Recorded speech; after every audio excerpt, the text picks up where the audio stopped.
இந்த கொஸ்டின்ல 3 ஆங்கிளுமே ஈக்குவல் கரெக்ட்டுங்களா?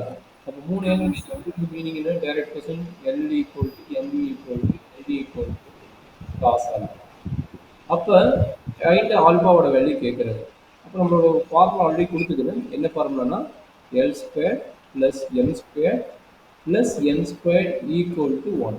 இதுதான் நம்மளுடைய ஃபார்முலா. இத மறக்கக்கூடாது. சரிங்களா?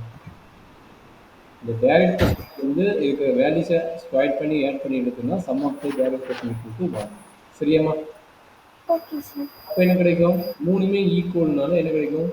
3L square equal to 1. L square equal to 1/3. அப்ப என்னாச்சு? L equal to plus or minus 1/√3. கரெக்டாமா?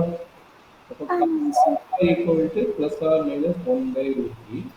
அப்போ alpha equal to either two value cos inverse of 1/√3 or cos inverse of minus 1/3. கரெக்டா? Okay sir. என்ன doubt வருது? இல்லை sir, doubt இல்லை sir. சரி.